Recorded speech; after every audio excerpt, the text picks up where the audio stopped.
अभिनंदन, आभार। आप सभी को हमारा नमस्कार। A very warm welcome you on fourth day of special online lecture series organized by Department of Education, RSP College, a constituent unit of BBMKU Jharia Belgaria. I feel extreme pleasure to have dignitaries and intellectuals in this platform. It gives me immense satisfaction to introduce and address all the dignitaries present here. I should say connected with us. Distinguished Speaker Padma Shri Jagmohan Singh Rajput. We regard this legend as a living encyclopedia.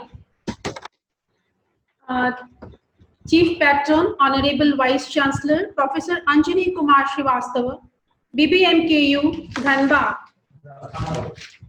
and Patron Dean Faculty of Education Dr. S.K. Sharma, BBMKU Dhanbad, Chairperson of Lecture Series Dr. J.N. Singh, Principal RSP College, Jharia Belgaria.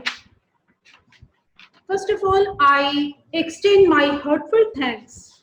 It was beyond our expectation that we would receive acceptance from you all and spare the time for today's program.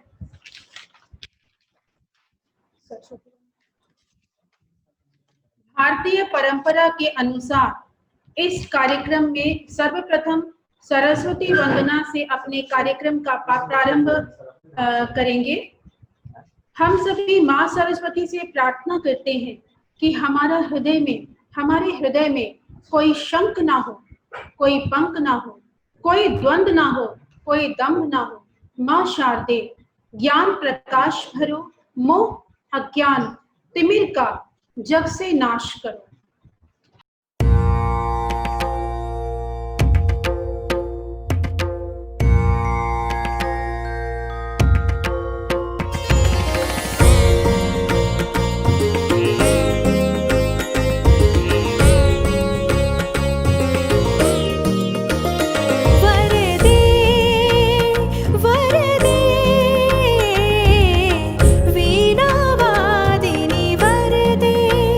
वरदे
firmly believe that opportunity of welcoming of anyone is blessings of God. I request the chairperson, Dr. J. Singh, Principal RSP College, to welcome all the dignitaries, distinguished speaker, Padma Shri J.S. Rajput, who spared their valuable time, and all participants who have joined from far and near. Sir, please. आप मुझे सुन सकती हैं? Hello, Yes, sir. Yes, sir. सुन रही हैं? ठीक जी है, sir. धन्यवाद. Good morning, नमस्कार, जोहार. आज इस व्याख्यान माला के चौथे व्याख्यान में आप सबों का स्वागत है. सर्वप्रथम मैं चीफ पैट्रन अपने विश्वविद्यालय के विद्वान कुलपति प्रोफेसर डॉक्टर अंजनी कुमार श्रीवास्तव का इस व्याख्यान माला में स्वागत करता हूं. सर ने बहुत मुश्किल से अपना व्यस्तम समय अपने से थोड़ा सा समय हमारे महाविद्यालय के लिए और अपने विश्वविद्यालय के लिए निकाला है. उसके लिए मैं आभार व्यक्त करता हूं और उनका स्वागत करता हूं.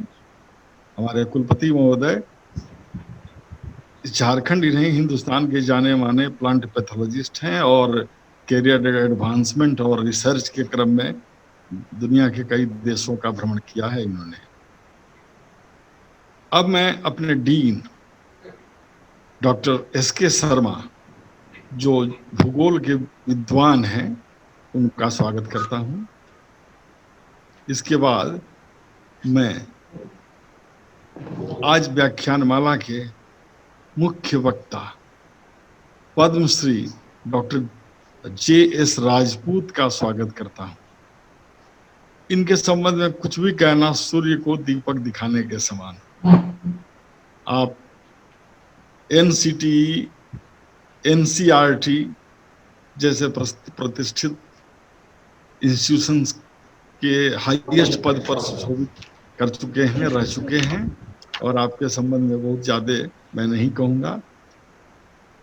आपका स्वागत है सर, और आपके इस व्याख्यान का लाभ हमारे सभी प्रतिभागी पूरे देश से जुड़े हुए हैं आज की व्याख्यानमाला में सब लाभान्वित होंगे, सब लाभ उठाएंगे. इसके साथ में आप सबों का, सभी प्रतिभागियों का स्वागत करता हूं. धन्यवाद. Thank you sir for this. कार्यक्रम को आगे बढ़ाते हैं. हम सभी के लिए, पूरे विश्वविद्यालय परिवार के लिए यह अत्यंत गौरव एवं हर्ष का विषय है कि आज इस व्याख्यान माला के इस चौथे व्याख्यान में वक्ता के तौर पर एक ऐसे शख्सियत को आमंत्रित करने जा रही हूं जिन्होंने एक शिक्षक के रूप में संपूर्ण शिक्षा जगत के गौरव को बढ़ाया है. भारत की शैक्षिक परंपरा को समृद्ध करने का आपने निरंतर प्रयास किया है. पद्मश्री जगमोहन सिंह राजपूत, यूनेस्को के जॉन अमोस कमेनियस मेडल से सम्मानित, पूर्व निदेशक NCERT, पूर्व संस्थापक NCTE एवं अध्यक्ष NCTE. आप केवल 31 वर्ष की आयु में प्रोफेसर बन चुके थे. NCERT RIE भोपाल 1977 टू 1988 तक आप प्राचार्य बने रहे. मानव संसाधन विकास विभाग MHRD के भारत सरकार सलाहकार के रूप में 1989 टू 1944 तक रहे. NCTE chairman founder 1994 to 1999. NCERT director, इसका ड्यूरेशन है 1999 टू 2004. आपने BEd कॉरेस्पॉन्डेंस कोर्स की शुरुआत की और अपनी कई पुस्तकें लिखी. शोध कार्य में हिंदी, इंग्लिश में काफी आपका योगदान रहा. आपकी कई पुस्तकें और आर्टिकल्स प्रकाशित हुई. Encyclopedia of India 2 volumes, education in change world, policies and forces, contemporary concern in education, universalization of elementary education, role of teacher education, next teacher education in India. These are the notable books. And next, reforms in school education 2009 contemporary concern in education, teacher preparation for knowledge society, क्यों तनावग्रस्त है शिक्षा व्यवस्था, human values in education, ऐसी और भी कई पुस्तकें हैं। एनसीईआरटी के निर्देशक के तौर पर पाठ्यक्रम में सत्य, शांति, अहिंसा, सदाचरण एवं प्रेम इन 5 मूल्यों को शामिल कराया। हमारे शिक्षा जगत में पुस्तकों एवं लेखों द्वारा कई तथ्यों को उजागर करने का श्रेय आपको जाता है सर। सर, आपसे विनम्र निवेदन है कि आप इस विषय शिक्षा से चरित्र निर्माण की संभावनाएं पर हमारा मार्गदर्शन करेंगे। Sir please.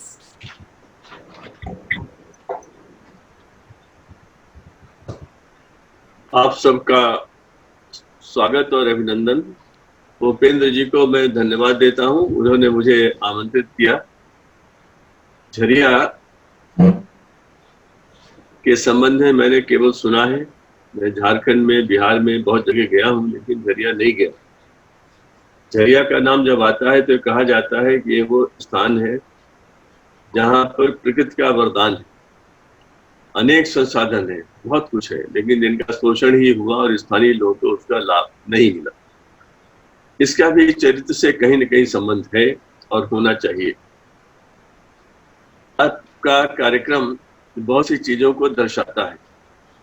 ऑनलाइन, कोविड के बाद ऑनलाइन शिक्षा की बात बहुत तेजी से कही जा रही है, मगर उसमें जो समस्याएं आएंगी उनका समाधान कौन निकालेगा? एक विश्वविद्यालय से लेकर एक कॉलेज से जब ये इस प्रकार के प्रबंधन में आधे घंटे का समय नष्ट हुआ, तो निश्चित रूप से आप उस प्राइमरी स्कूल के अध्यापक की कल्पना कीजिए जिसके पास सहायता के लिए कोई उपलब्ध नहीं है। उन बच्चों की कल्पना कीजिए जिनके पास मोबाइल घर में है भी या तो है नहीं, और है तो केवल एक है। वे आगे कैसे बढ़ेंगे? शिक्षा जगत के जुड़े हुए हर व्यक्ति के सामने इस समय आई है, और वो भी एक अदृश्य शत्रु के द्वारा की गई है। कोरोना वायरस ने केवल एक ही काम किया है। दुनिया में पहले जितने भी युद्ध हुए उसमें कुछ लोग, कुछ राष्ट्र, कुछ राज्य एक तरफ होते थे, बाकी दूसरी तरफ होते थे। इस युद्ध में शत्रु अदृश्य है, लेकिन उसी ने हमने नहीं, उसी ने हर मनुष्य को एक साथ खड़ा कर दिया है समस्या का समाधान निकालने के लिए। साथ साथ काम करना सीखना बहुत कठिन कार्य होता है। इसमें अनेक कठिनाइयां होती हैं जिनका अनुभव हम सभी को होता है, और इसके बारे में थोड़ा बाद में भी मैं बात करूंगा। लेकिन जहां तक चरित्र निर्माण और शिक्षा की बात है, सभी जानते हैं कि इन दोनों का संबंध बार बार पुस्तकों में वर्णित होता है, भाषणों में कहा जाता है, लेकिन उसका प्रभाव कितना पड़ता है इसका अध्ययन किसी ने शोध में किया हो ऐसा मुझे ज्ञात नहीं। तो ये संभवतः इस पर शोध करने का साहस भी नहीं करता। मैं अभी इस आधे घंटे में मुझे एक घटना याद आई। आप सभी जानते हैं कि द्वितीय विश्व युद्ध में सबसे अधिक पीड़ित और प्रताड़ित देश था जापान। जापान हारा था, जापान पर एटम बम डाला गया था, लाखों लोग मारे गए थे, 3 पीढ़ियों तक उसका असर बना रहा, और जापान ध्वस्त हो गया था 1945-46 के आसपास। उत्तर प्रदेश, बिहार के गांव में जब कोई सामान बहुत खराब होता था, किसी लायक नहीं होता था, तो कहते थे अरे फेंको, जापानी माल। यहाँ जो कुछ लोग बैठे होंगे वरिष्ठ, वो इस बात से परिचित होंगे। लेकिन 1980 के आते आते यही जापान दुनिया में सर्वश्रेष्ठ उत्पादन करने लगा। मैं इस बारे में बहुत उत्सुक रहता था कि जापान ने इतनी अधिक प्रगति कैसे कर ली। जिस देश के पास कुछ भी नहीं बचा था, सबसे बड़ा जिसका आत्मसम्मान नीचे आ चुका था, वह देश दुनिया में उत्पादन में सर्वश्रेष्ठ कैसे बना?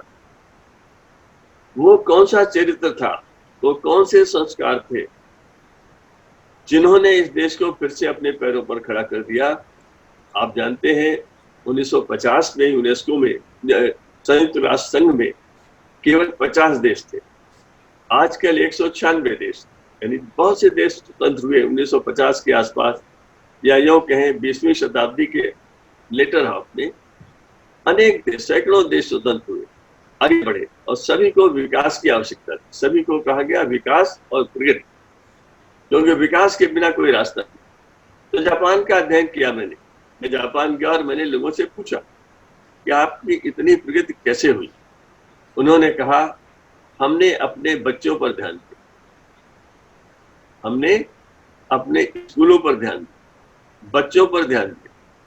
हमने ये प्रारंभ में सीख लिया कि किसी भी देश की विकास और प्रगति के लिए यदि दीर्घकालीन योजना बनानी है तो वो प्राइमरी स्कूलों से प्रारंभ होनी चाहिए, प्राइमरी के अध्यापकों से प्रारंभ होनी चाहिए।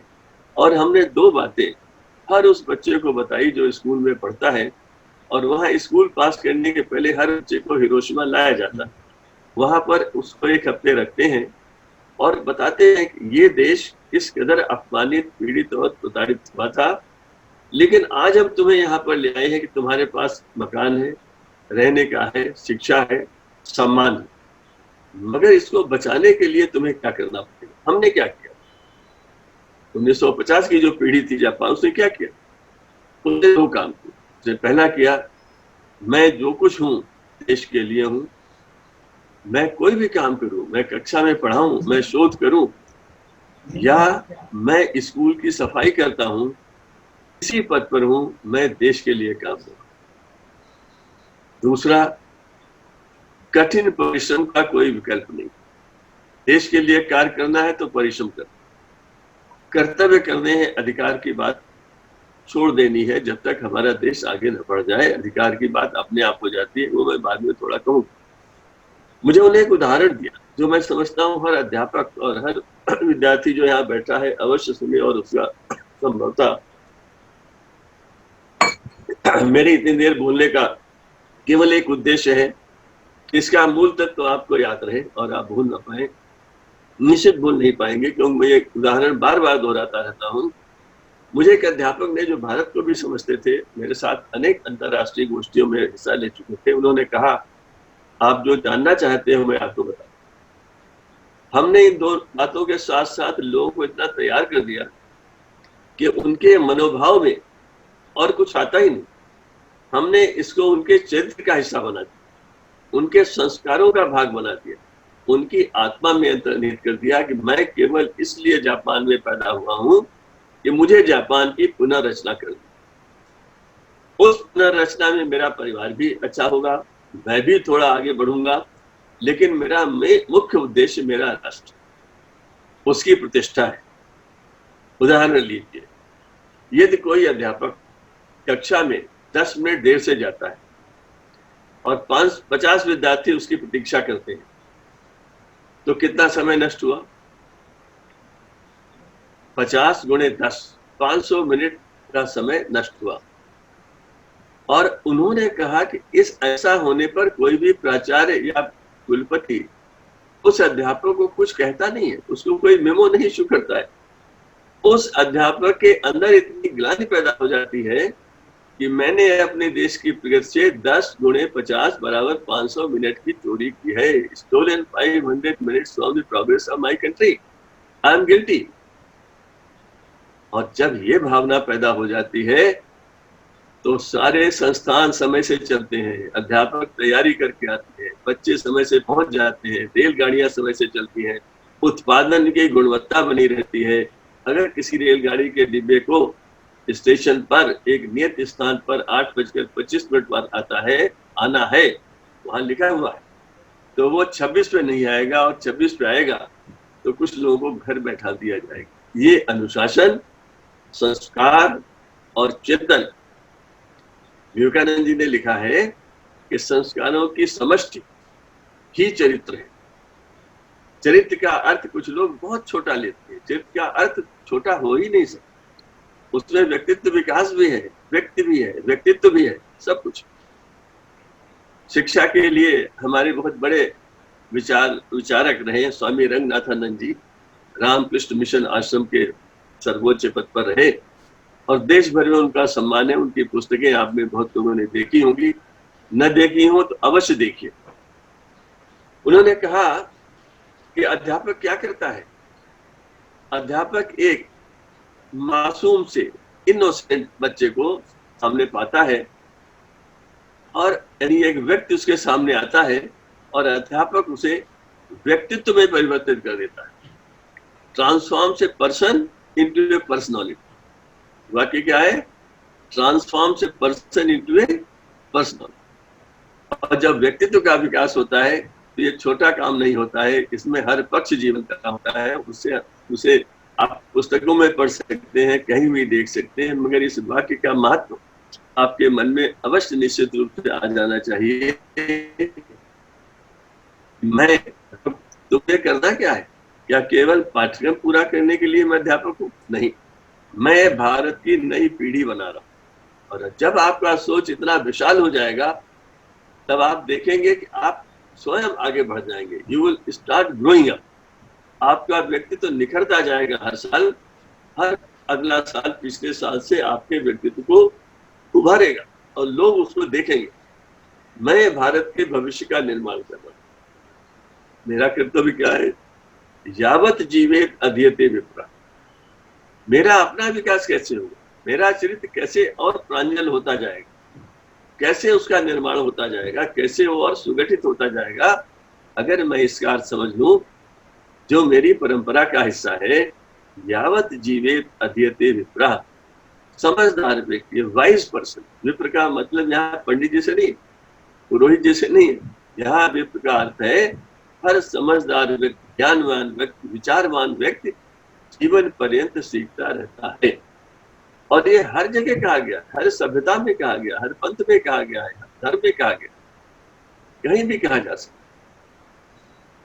कुरान शरीफ में एक वाक्य है जो मुझे बताया गया, प्रारंभ ऐसे ही होता है कि ज्ञान की प्राप्ति के लिए, यानी सीखने के लिए कठिन से कठिन जगह, उसमें लिखा चीन जाना पड़े तो वहां भी जाओ। उस समय चीन बहुत कठिन माना जाता कि अगर ज्ञान प्राप्त के लिए चीन जाना पड़े तो भी जाओ, अर्थात तो करो।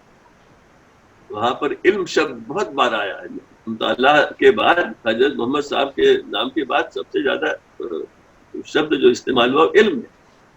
और हमारे यहाँ गीता में कहा, ज्ञान से पवित्र कुछ भी नहीं है। इस पृथ्वी पर ज्ञान से अधिक पवित्र कुछ भी नहीं है। और जब हम चरित्र की बात करते हैं तो हम उसे शिक्षा के द्वारा, ज्ञान के द्वारा, अध्ययन के द्वारा, स्वाध्याय के द्वारा ही प्राप्त कर सकते हैं। क्यों? ज्ञान का इतना महत्व क्यों है? संस्कारों का महत्व क्यों है? कोठारी कमीशन में एक वाक्य है जो आप जिन लोगों ने सुना होगा वो जानते होंगे। कोठारी कमीशन 1964-66 में बना था, डॉक्टर दौलत सिंह कोठारी की अध्यक्षता में। और उसमें एक वाक्य है, एजुकेशन ए कल्चरेट्स। शिक्षा व्यक्ति को सुसंस्कृत करती है। सुसंस्कृत करने का अर्थ क्या है? संस्कृत का अर्थ क्या है? इसे मुझे आपको बताने की आवश्यकता नहीं, लेकिन मेरे इस देश की संस्कृति का महत्व बहुत ज्यादा है। हमारा जो चिंतन है, हमारा जो चरित्र है, हमारे संस्कारों की समष्टि जिसे चरित्र कहते हैं, उसके संबंध में जैसे जैसे दुनिया ने जाना, उन्होंने उसकी प्रशंसा की और बहुत पहचानी। प्रसिद्ध इतिहासकार अर्नाल्ड टॉयनबी का एक कथन है जो बार बार दोहराया जाता है और मैं समझता हूँ आप में सभी को होना चाहिए। उस कथन को मैं आपके लिए पढ़ता हूँ। अर्नाल्ड टॉयनबी बड़ा प्रसिद्ध नाम है। उन्होंने लिखा, ये भली भांति स्पष्ट हो रहा है कि एक अध्याय जिसकी शुरुआत पाश्चात्य थी, यदि उसका अंत मानव जाति के आत्मसंहार में नहीं होना तो समापन भारतीय हो। जो सभ्यता पश्चिम में शुरू हुई, अगर वह आत्मघाती नहीं है, अगर उससे दुनिया को विनष्ट नहीं होना है, तो रोकने का तरीका क्या है? भारतीय तरीका। मानव इतिहास के इस सबसे अधिक खतरनाक क्षण में मानव जाति की मुक्ति का यदि कोई रास्ता है, ये बहुत ही महत्वपूर्ण है, तो वह भारतीय है। चक्रवर्ती अशोक और महात्मा गांधी का अहिंसा का सिद्धांत और श्री रामकृष्ण परमहंस के धार्मिक सहिष्णुता के उपदेश ही मानव जाति को बचा सकते। यहाँ हमारे पास एक ऐसी मनोवृत्ति और भावना है जो मानव जाति को परिवार के रूप में विकसित होने में सहायक हो सकती है, और यही अणुयुद्ध का विकल्प है। 50-60 साल पहले ये लिखा गया था, लेकिन इसका अर्थ आप समझिए। विश्व को हमसे अपेक्षा है, क्योंकि हमारे देश में संस्कारों का, ज्ञान का, चरित्र का महत्व अध्यात्म के साथ समझा गया। हमारे इस देश में सबसे पहले, हजारों साल पहले हमारे ऋषियों ने, मनीषियों ने, चिंतकों ने बहुत अधिक परिश्रम किया, तपस्या की, और उन्होंने कहा सर्वभूत हितेरथ। इस विश्व में अगर आप आए हैं, जीवन को सार्थक करना चाहते हैं, तो हर अन्य प्राणी के कल्याण के लिए कार्य करिए, ज्ञान प्राप्त करिए। मगर ज्ञान का करिएगा क्या? केवल अपने लिए, केवल अपनी वृत्ति कमाने के लिए, धन धन की अपने लिए वृद्धि करने के लिए, या लोगों की सेवा करने के लिए? इसी को बाद में कबीरदास जी ने लिखा, परहित सरिस धर्म नहीं भाई, पर पीड़ा सम नहीं अजवाई। ये चरित्र है। इसमें ढूंढिए, चित्त की परिभाषा में तो आपको किताबों मिल जाएगी, मगर चित्त बनाने की बात कहाँ होगी? वो कबीरदास के इस वाक्य में होगी। इस वाक्य को कहाँ से जोड़ेंगे? सर्वभूत हितेरथ, सर्वे भवन्तु सुखिनः, सर्वे सन्तु निरामयाः, सर्वे भद्राणि पश्यन्तु मा कश्चित् दुःखात्। अगर मेरे जीवन का उद्देश्य दूसरों की सेवा है, और यहाँ तो स्वामी विवेकानंद जी ये तक कह गए कि अगर तुम्हें अपने आवश्यकता हो तो अपने मंदिरों के दरवाजे 50 साल को बंद कर दो, उस पर ताला लगा दो, जाकर के गरीब की सेवा करो, जो कष्ट में है उसकी सेवा करो। ये संस्कृति है, ये सभ्यता है, ये चरित्र है। जो इसको समझ लेगा वही चरित्रवान है। क्या कोई ऐसा साहस कर सकता है कि अपने धर्म स्थानों पर जाके ताला लगा दो और जाकर के गरीबों की सेवा करो? और जब परंपरा चलती है तो वो उसके लिए शब्द अलग अलग होते हैं, लेकिन भावना वही रहती है। भारत में चित्र निर्माण की भावना वही। विवेकानंद जी जब ये कहा कि मंदिरों को ताला लगा दो, गांधी जी ने कैसे कहा? गांधी जी ने कहा, अगर तुम कोई भी नया कार्य प्रारंभ कर रहे हो, कोई भी नया प्रोजेक्ट, कोई भी परियोजना शुरू कर रहे हो, तो एक बार सोचो कि जो व्यक्ति पंख के अंतिम छोर पर खड़ा है, जिसका शोषण हुआ है, जिसको समाज में सम्मान नहीं मिला है, जिसको अपनी बात कहने का अवसर नहीं मिला है, जिसको न्याय नहीं मिला है, क्या उसके लिए इसमें कुछ अंश है? क्या उस आप जो कुछ करने जा रहे हैं उसका कोई प्रभाव उसके जीवन पर पड़ेगा? यानी वही सेवा की बात है, उसके बारे में सोचिए। ऐसा न हो कि कहीं आपकी परियोजना में किसी का शोषण हो रहा हो, आप जाने या न जाने। बड़े बड़े कारखाने लगे, बड़ी बड़ी चीजें हुई, कितने लोग विस्थापित हुए। मैं एक बार सोनभद्र गया था, मुझे बताया गया कि वहां के आदिवासियों को 3 बार विस्थापित किया गया और कभी भी उनकी देखभाल नहीं। 3 बार। सोचिए, कोई व्यक्ति अपने गांव जगह रहता है जहां उसके पुरखे रहे, 3 बार। ये क्यों हुआ? क्योंकि हमने विकास की वो अवधारणा अपनाई जो हमारी संस्कृति से मेल नहीं खाती, हमारी सेवा करने की प्रवृत्ति से मेल नहीं खाती थी, हमारे आध्यात्मिक चरित्र से मेल नहीं खाती। इसके लिए भी एक उदाहरण मैं बार बार दोहराता हूँ, आज फिर मैं आपके सामने रखना चाहता हूँ। शिक्षा से जुड़े लोग हैं, आप सबको ये मालूम होना चाहिए और मालूम होगा ही कि जिस कोठारी कमीशन का मैंने अभी थोड़ा सा संदर्भ दिया था, वो 1964-66 के बीच में एक बड़ा सा प्रतिवेदन बना था। उसका शीर्षक था education for national development. Education for national development. Doctor Kothari उसके अध्यक्ष थे। वो बहुत बड़े फिजिसिस्ट, भौतिक शास्त्री थे। मुझे उनसे मिलने के अवसर मिले हैं कई। इलाहाबाद विश्वविद्यालय से वो स्नातक थे, वहीं से उन्होंने शोध किया था, और चूंकि मैं भी वहां पढ़ा हूं इसलिए मुझे उनका विशेष स्नेह मिलता था। डॉक्टर कोठारी से करीब 25 साल बाद उनसे किसी ने प्रश्न पूछा कि सर, अगर आप फिर से अध्यक्ष हो जाए तो आप इस प्रतिवेदन में क्या परिवर्तन करेंगे? जो आपका पहला प्रतिवेदन था उसके आधार पर 1968 की शिक्षा नीति बनी और लागू की गई। बहुत सी बातें हुई, जैसे उसमें लड़कियों के लिए कक्षा 10 तक विज्ञान और गणित पढ़ना अनिवार्य किया गया था, जिसका उस समय लोगों ने विरोध किया। उस समय माना जाता था कि लड़कियां नहीं पढ़ सकती ये विषय। आज लोग हंसेंगे इस बात पर, लेकिन ये डॉक्टर कोठारी का दूरदृष्टि थी उनकी, जिन्होंने ये ऐसी संस्कृति उस समय की थी। और उस संस्कृति के बाद लाखों करोड़ों लड़कियों ने ये सिद्ध किया कि नहीं, वे लड़कों से पीछे नहीं। क्या जब डॉक्टर साहब से पूछा गया कि यदि आप फिर से अध्यक्ष हो जाएं तो आप क्या परिवर्तन करेंगे उस रिपोर्ट, कोई भी पूछ सकता है, कुछ आप समझ गए होंगे। ऐसा लगा जैसे उन्होंने इस पर पहले से विचार कर रहे। उन्होंने कहा मैं उस रिपोर्ट का टाइटल बदल दूंगा, फिर आप में दूसरा शीर्षक रखूंगा। उससे बड़ी गलती हो गई। इतना बड़ा विद्वान, सारे देश में वो सम्माननीय व्यक्ति थे, बाहर भी थे, सबसे बड़े शिक्षाविद थे मेरे उस देश के उस समय। लोगों ने कहा सर आगे बताइए क्या करेंगे। ये आपको ध्यान से सुनना चाहिए कि उस शिक्षा और चरित्र की बात आप करें। उन्होंने पहला टाइटल है एजुकेशन फॉर नेशनल डेवलपमेंट। उन्होंने कहा कि उस समय दुनिया में जितने देश आजाद हुए थे, सभी के जो पुराने शासक थे वे बड़े चिंतित थे। अब ये पश्चिम के थे कि अब उनका तो आधिपत्य खत्म हो जाएगा, उनका जो शान शौकत वैभव ऐश्वर्य शोषण से आया था वो कहां से आएगा। उन्हें कोई नई रणनीति बनानी थी। उन्होंने रणनीति बनाई और इन नए स्वतंत्र हुए देशों को कहा कि आपको विकास और प्रगति का रास्ता अपनाना चाहिए।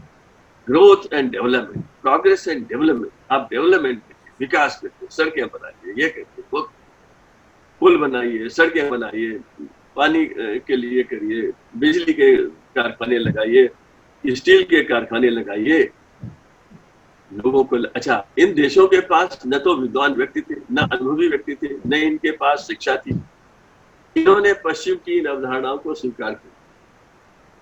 The Western ideology of progress were accepted by the newly independent nations because they were deficient on education and expertise. They had no experience. Doctor Kothari ने कहा हम भी उसी प्रवाह में बह गए, हम भी उसी प्रवाह में बह गए। हमने भी सोचा विकास का रास्ता कारखाने लगाने से होता है, बड़े बड़े उद्योग लगाने से होता है, पुल बनाने से होता है, नदियों को रोकने से होता है, वहां हाइडल एनर्जी बनाने से होता है। हम भी उसी में चले। लेकिन और हमने बड़े बड़े काम किए। हमने बोकारो का कारखाना बनाया, भिलाई का बनाया, और भी कई बनाए। हमने भागा नंगल जैसा बड़ा बांध बनाया। बड़े हम प्रसन्न हुए कि हम काफी आगे आ रहे। डॉक्टर कोठारी ने कहा मगर हम चीजें भूल गए। भारत का चरित्र अलग है, देशों का भी चरित्र होता है, देश का अपना चरित्र होता है। पूर्व का चरित्र अलग है, पश्चिम चरित्र अलग है। भारत का चरित्र अपरिग्रह जैसे शब्द से परिभाषित है। अपरिग्रह, मुझे अनावश्यक संचय नहीं करना, मुझे उतना ही चाहिए जितनी मेरी आवश्यकता। ये इस देश की सोच, यही चरित्र की बात करता है। डॉक्टर साहब ने कहा अब अगर मैं 25 साल बाद अपने अनुभव का लाभ उठाते हुए दूसरी रिपोर्ट लिखूंगा तो उसका टाइटल होगा एजुकेशन फॉर कैरेक्टर डेवलपमेंट, चरित्र निर्माण के लिए। मैं विकास की बात नहीं करूंगा उस समय। मेरा खाता नंबर 10 साल बाद बने, भिलाई का कारखाना 15 साल बाद बने, मुझे चिंता नहीं।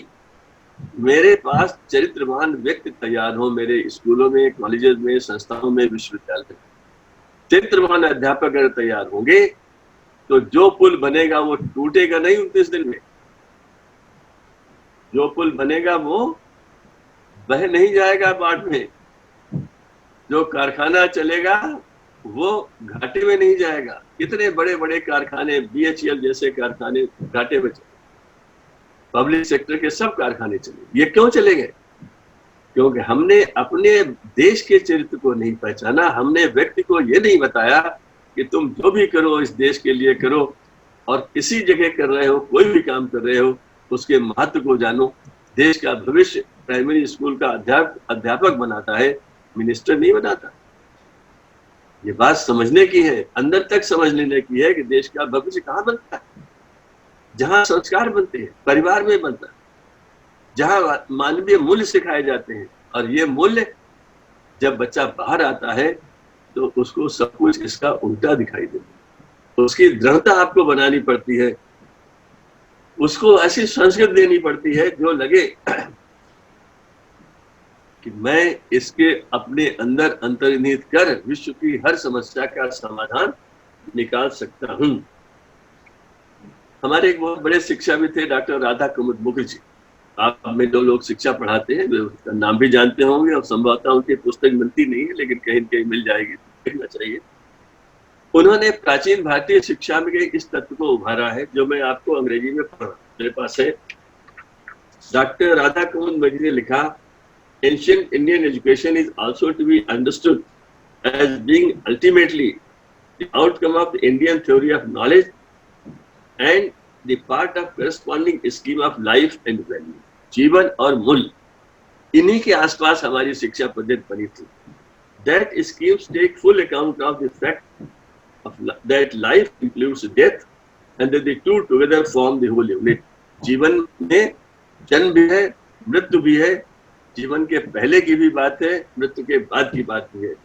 This gives a particular angle of vision, a sense of perspective and a proportion in which material and the moral, ये important, material and the moral, the physical and the spiritual, भौतिक और आध्यात्मिक, पेरिशेबल एंड परमानेंट,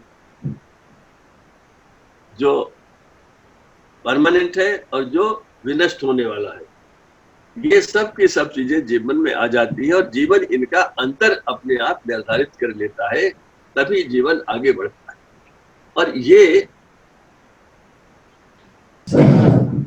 जो मैं अभी बात कर रहा था, गांधी जी ने लिखा कि हमने अपनी संस्कृति के अनुसार तो त्याग ही दिया है और बौद्धिक ज्ञान का कोई महत्व नहीं है जब तक उसका सही उपयोग व्यक्ति के आचरण में न होता।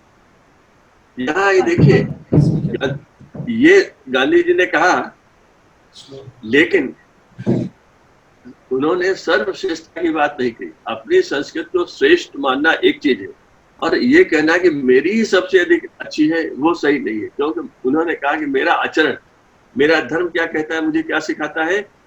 मेरा धर्म मुझे ये आज्ञा नहीं देता है कि मैं दूसरी की संस्कृति को तुच्छता या अनादर की दृष्टि दे। इस देश का चरित्र क्या है? हर संस्कृति का बराबरी पर सम्मान होगा, हर पंथ का सम्मान होगा, हर धर्म का सम्मान होगा, हर एक की परंपराओं का सम्मान होगा। ये मैं करूंगा तभी मैं भारतीय संस्कृति की समझ का एहसास कर सकता हूँ, उसको समझ सकता हूँ। कहते हैं मेरा धर्म मुझे आज्ञा नहीं देता है कि मैं दूसरे की संस्कृति को तुच्छता या अनादर की दृष्टि देखूं। इसी तरह वो इस बात पर जोर देता है कि मैं खुद अपनी संस्कृति को मानूं और उनसे अनुसार चलूं, क्योंकि ऐसा न करने का अर्थ सामाजिक दृष्टि आत्महत्या कर लेना होगा। उनका स्पष्ट विचार, कोई भी संस्कृति जो सबसे बचकर चलती है नहीं चलती। आज के समय में कोई भी संस्कृति सबसे बचकर नहीं चल सकती है। आपको अन्य संस्कृतियों को जानना पड़ेगा, जो उनमें अच्छा है उसे स्वीकार करना पड़ेगा और आगे चलकर अपनी संस्कृति में गतिशीलता लानी ही पड़ेगी। इसी तरह चरित्र की बात आती है। मैं आज जिन चीजों को सही मानता हूँ, हो सकता है कल मुझे ऐसा लगे नहीं, इसमें परिवर्तन की बात है। वैचारिकता में भी होता है। 1933 में महात्मा गांधी ने लिखा था कि कई बार मैं जो विचार रखता हूँ वो मेरे पुराने विचारों के विरोध में आ जाते हैं। लोग मुझे कहते हैं कि पहले आपने ऐसा कहा था, आज आप ऐसा कहते हैं। उस पर उन्होंने एक बहुत अच्छी बात लिखी, उनका लिखित वक्तव्य, कि मैं समय के साथ ग्रो कर रहा हूँ। I am growing with time. मेरा अनुभव बढ़ रहा है, मेरा अध्ययन बढ़ रहा है, मेरी वैचारिकता परिपक्व हो रही है। इसलिए जब भी मैं जो विचार करूं और आपको लगे कि मेरे पहले के विचारों से भिन्न है, तो मेरे बाद वाले विचारों को मानिए, पहले को भूल जाइए। क्यों? क्योंकि हर व्यक्ति को आगे बढ़ना होता है, परिस्थितियां बदलती हैं, चीजें तेजी से बदल जाती है और उस बदलाव के साथ हमें विश्लेषण करके चलना पड़ेगा। बदलाव को हम प्रवाह में नहीं बहना चाहिए। जैसा डॉक्टर कोठारी ने कहा कि हम प्रवाह में बह गए, हमने भी प्रोग्रेस एंड डेवलपमेंट मान लिया, लेकिन अगर हम उस समय ये सोच लेते कि हमारे देश की का चरित्र है व्यक्ति का चरित्र निर्माण करना, तो संभवतः हमारे पास देश में इतने अच्छे युवा होते, लड़के और लड़कियां होते जो चरित्रवान होते। वे भ्रष्टाचार को समाप्त कर चुके होते, वे सेवा भाव को अपना चुके होते, वे हर व्यक्ति के दुख को में शामिल होने को तैयार रहते होते और ऐसे होते तो किसी का शोषण नहीं होता, व्यवस्था से लोग भागते नहीं। पुलिस के व्यक्ति को कहीं खड़ा हुआ देखकर भी जब नागरिक देखता है तो उसके अंदर एक शंका, आशंका और भय पैदा हो जाता है। ये स्थिति क्यों बनी?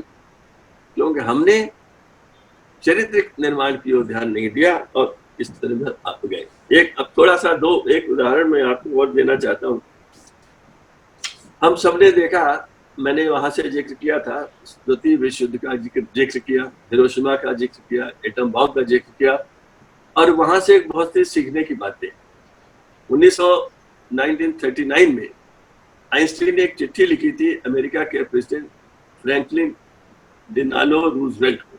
उन्होंने लिखा कि मुझे ऐसा आभास हुआ है कि जर्मनी एक बहुत नए तरह का बम बनाने वाला है, और अगर उसने ऐसा बम बना लिया तो बहुत अधिक कठिनाई विश्व में पैदा हो जाएगी, फासिस्ट लोग जीत जाएंगे।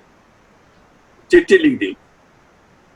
और इसके बाद अमेरिका ने एटम बम बनाने का प्रोजेक्ट शुरू किया लॉस अलामोस में, और वहां पर उनसे जिसमें आप सभी लोग जानते हैं उसका विस्फोट हुआ। अब यहाँ एक चीज देखिए, चरित्र की बात यहाँ से कैसे ढूंढी जा सकती है। जब वो विस्फोट हुआ तो उस समय एक बड़े प्रसिद्ध वैज्ञानिक थे रॉबर्ट ओपेनहाइमर। उन्होंने गीता को याद किया कि जो प्रकाश उस विस्फोट से पैदा हुआ था, वो प्रकाश उन्होंने कहा वैसा ही था जैसा श्री कृष्ण को ने अर्जुन को जब अपना स्वरूप दिखाया तो हजारों शास्त्रों सूर्यों से अधिक तेज, brighter than thousand suns as you and suns नामक पुस्तक एक इसी पर बाद में लिखी गई, बड़ी मशहूर पुस्तक थी अपने जमाने की। मेरा यहाँ आपको बताने का अर्थ यह है कि विज्ञान उस समय अपने चरम उत्कर्ष पर था। उसने एक ऐसा आविष्कार कर लिया था कि परमाणु से ऊर्जा लेकर के वो कितनी ही ऊर्जा दुनिया में पैदा कर सकते। न्यूक्लियर स्टेशंस बनते हैं, एनर्जी स्टेशन बनते हैं, आपने सुना होगा कई जगह बनते हैं। न्यूक्लियर पावर स्टेशन बहुत अच्छी ऊर्जा दे सकते हैं, मतलब किसी उस ऊर्जा से कोई प्रदूषण नहीं होगा, कुछ नहीं होगा। वैज्ञानिकों ने बना लिया, बड़े प्रसन्न थे कि हम अब ज्ञान में हम आगे। तो ज्ञान तो मिला, लेकिन कुछ कमी रह गई। कमी क्या रह गई? उसी ज्ञान का दुरुपयोग हुआ और हिरोशिमा पे डाला गया, नागासाकी पे डाला गया। वे लोग जिनका युद्ध से कुछ लेना नहीं था, वे बच्चे जिन्होंने दुनिया में किसी के बुरा नहीं सोचा था, निरीह थे, मासूम थे, वे सब मारे गए। क्रूरता का बहुत बड़ा उदाहरण। यानी ज्ञान का उपयोग करना सीखना ही चरित्र है। जानकारी आपके पास है, यदि आप उसका सदुपयोग नहीं कर सकते तो उस ज्ञान का कोई अर्थ नहीं। विवेकानंद जी का ये मशहूर वाक्य है, दुनिया में हर व्यक्ति जो शिक्षा में जानता है, education is manifestation of perfection already in man. और किसके पास होगा परफेक्शन का मैनिफेस्टेशन? तो वही होगा जहाँ चरित्र होगा, जहाँ पूर्णत्व की समझ होगी, जहाँ ईश्वर की समझ होगी, जहाँ प्रकृति के उस स्वरूप की समझ होगी जो हमें इस पृथ्वी पर हमारा लालन पालन करता है। नहीं होगी तो कैसे? बर्ट्रैंड रसल बहुत मशहूर नाम था। उन्होंने एक जगह लिखा, और ये बहुत ही महत्वपूर्ण है, जो लोग शोध करते हैं या आगे करना चाहते हैं वो इसको थोड़ा ध्यान से देखें। नाम मशहूर है बर्ट्रैंड रसल। उन्होंने लिखा कि अगर दुनिया केवल ज्ञान पर निर्भर रहेगी तो समाप्त हो जाएगी। देखिए वाक्य बड़ा जबरदस्त है। Humanity will perish if it depends only on knowledge and continues to pursue only more knowledge and more knowledge, it will perish, समाप्त हो जाएगी। क्योंकि ज्ञान का दुरुपयोग करने वाले भी अवश्य ही उसका दुरुपयोग करेंगे। तो कहता है they have to supplement knowledge with discrimination, विवेक, ज्ञान का विवेकपूर्ण उपयोग करना ही सही होगा। अगर विवेकपूर्ण उपयोग नहीं होगा तो विश्व नष्ट हो जाएगा, पृथ्वी नष्ट हो जाएगी। और वही हो रहा है। आज वैज्ञानिक गणना करते हैं कि यदि सारे विश्व के लोग अमेरिका जैसा जीवन स्तर अपनाने लगे तो 5 और पृथ्वी की आवश्यकता पड़ेगी। 5 more planet Earth would be necessary if everybody starts living the lifestyle as Americans are doing। जो ऊर्जा वो औसतन खर्च करते हैं, जो कंजप्शन होता है, वो सब होता है। और अगर यूरोप का इस तरह सारी दुनिया अपना ले तो 3 पृथ्वी की और आवश्यकता पड़ेगी। यानी बर्टन रसल की बात का सत्य देखिए कि पृथ्वी के समाप्त होने के सारे संसाधन मनुष्य ने ही जुटा लिए। हमें ज्ञान मिला, हमने जंगल काटने शुरू कर दी, बाढ़ आने लगी तो हम बाढ़ की सुरक्षा करने के लिए धन खर्च करने लगे, लेकिन हमने जंगल काटना बंद नहीं, हमने नदियों से बालू का खनन बंद नहीं किया, क्योंकि हम विकासशील देश हैं, हम विकास में उसका इस्तेमाल कर रहे हैं। आज जब हम यहाँ चर्चा कर रहे हैं, सारे देश में बाढ़ की चर्चा है, बिहार में बाढ़ की चर्चा है, झारखंड में भी बाढ़ की चर्चा है, हर जगह चर्चा है। लेकिन इसके लिए कोई वो जो मूल कारण है वो नहीं होता, क्योंकि हमारे चरित्र में जो त्रुटियां आ गई हैं कि खनन तो होगा ही, खनन माफिया शब्द से भी हम परिचित रहेंगे, बड़े बड़े नेता आएंगे, मगर खनन माफिया पर कोई नियंत्रण कोई नहीं करेगा। क्यों नहीं करेगा? ये सारा विश्व जानता है, सारा देश जानता है, सारा प्रांत जानता है, हर व्यक्ति जानता है। तो ये यहाँ से चलिए, आप ये जो कहा ज्ञान से नष्ट भी हो सकता है, ज्ञान सबसे अधिक पवित्र है, लेकिन ज्ञान तभी पवित्र है जब ज्ञान के साथ, विज्ञान के ज्ञान के साथ, किसी भी आध्यात्मिक ज्ञान के साथ भी उसके सदुपयोग करने का क्षेत्र भी आपका विकसित हो चुका हो। एनसीटी का जिक्र हुआ था, एनसीटी का मैं पहला चेयरमैन था, लेकिन आजकल वो बताने में मुझे थोड़ी हिचक होती है कि मैं था। और क्यों हिचक होती है आप जानते होंगे। एनसीटी ने अपने प्रारंभिक वर्षों में जो लोग छोटी गुणवत्ता के बीएड कॉलेज चलाते थे उनको बंद कर दिया। विश्वविद्यालय अनामलाई कुर्चे नहीं चलाइए तो अच्छा चलाइए, अन्यथा बंद। संस्था चली, इस संस्था के लिए एक सूत्र वाक्य मुझे ढूंढना, जैसे एम्ब्लम में लिखते हैं ना, तो मैंने जो उस समय वाक्य ढूंढा था, जो अभी हटाया नहीं गया है, वो वाक्य है गुरुर गुरुतमो धामा। मैं ऐसा वाक्य चाहता था जिसमें अध्यापक की बात भी हो, शिक्षा की बात भी हो, चरित्र की बात भी हो, अध्यापक के कर्तव्यों की बात सभी की। और ऐसा वाक्य मुझे मिल गया। महाभारत के शांति पर्व से मुझे एक संस्कृत के विद्वान ने दिया था, मुझे बहुत अच्छा लगा। आप लोगों ने देखा होगा, न हो तो थोड़ा ध्यान से देख लीजिए और उसका इस्तेमाल करिए, उसका प्रयोग करिए, बताइए, समझिए। वो वाक्य है, श्लोक का हिस्सा है गुरुर गुरुतमो धामा। अर्थ है गुरु शिष्य को मनुष्यत्व से दैवत्व की ओर ले जाता है। क्या करता है? मनुष्यत्व से दैवत्व की ओर ले जाता है। अर्थात जितना जहां पर भी आप हैं वहीं पर रोक नहीं सकते। आपका चरित्र जितना है उसका प्रांजलिकरण होना चाहिए, उसको आगे बढ़ाते रहना चाहिए। गुरु उसको उस रास्ते पर डाल देता है। इसको ऐसे समझिए कि जाडी टाटा का नाम झारखंड में तो सभी जानते होंगे। उन्होंने लिखा कि हर व्यक्ति को अपने जीवन का लक्ष्य पूर्णता पर रखना चाहिए, एम एट परफेक्शन। आप शिक्षक हैं तो कहिए अच्छे से अच्छा शिक्षक बनिए, आप व्यापारी हैं तो कहिए अच्छे से अच्छे ढंग से व्यापार करिए। Aim at perfection you will achieve excellence, आप उत्कृष्टता प्राप्त करेंगे। आज शिक्षा में काहे की बात होती है? यही तो होती है कि हमारी गुणवत्ता वाली शिक्षा चाहिए। गुणवत्ता वाली शिक्षा का अर्थ क्या है? हमें चाहिए कि हम प्रति वर्ष हम अच्छे से अच्छा पढ़ाएं, अच्छे से अच्छे नए मेथड्स लाएं, सब लाएं। और इसके लिए हमें चाहिए कि हम अपने लक्ष्य जो है वो ऊंचाई पर रखें, और जितने ऊंचाई पर रखेंगे उतना ही अच्छा होगा, हमें परफेक्शन तो मिलेगा। तो गुरु गुरुतमो धामा का अर्थ जानिए कि आप जो अध्यापक हैं या अध्यापक बनने वाले हैं या कहीं भी हैं, अध्यापक तो कहीं ना कहीं तो आपको है कि आपका कर्तव्य अन्य को मनुष्यत्व से दैवत्व की ओर ले जाता है। गांधी जी ने एक जगह लिखा कि मेरी माँ ने मुझे बहुत पहले समझाया था, लेकिन चरित्र से ये बात बहुत अच्छे ढंग से जुड़ी हुई। मेरी माँ ने मुझे बचपन में बताया था कि यदि तुम किसी व्यक्ति का जीवन बचा सकते हो, एक व्यक्ति का जीवन बचा सकते हो या संवार सकते हो, बचा सकते हो या संवार सकते हो, तो तुम्हारा जीवन सफल माना जाए। अध्यापक वो होता है जो हजारों लोगों का जीवन संवारता है। तो उसका जीवन तो, उसको तो ये कार्य मिलना ही उसके जीवन की सफलता है, उसके जन्म लेने की सफलता है।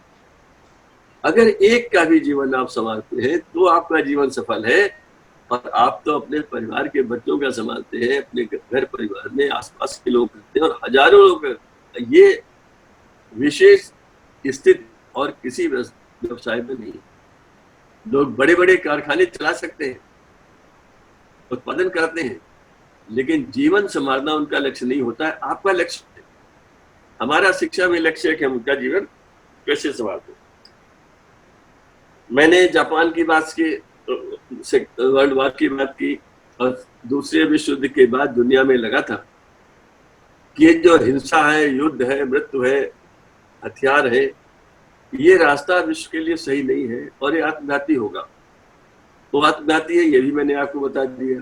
आज आप देखेंगे कि अभी कल ही था कि रशिया कुछ ऐसे शस्त्र बना रहा है कि जिनके द्वारा अमेरिका बहुत पीछे रह जाएगा, और वो उसका परीक्षण करने वाला है।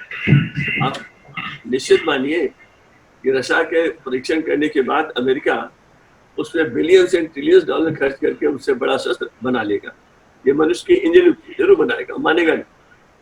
और दुनिया में लाखों लोग भूखों मरेंगे, मर रहे हैं। कोरोना को छोड़ दीजिए, तब भी करोड़ों लोग, मतलब billions, hundreds of crore sleep hungry.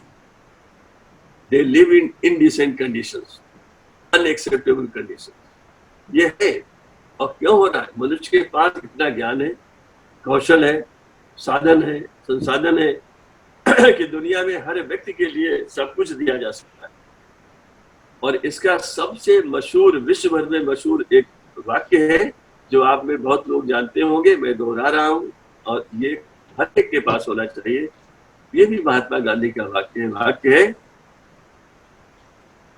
Nature has sufficient resources to meet the needs of everyone but not the greed of anyone.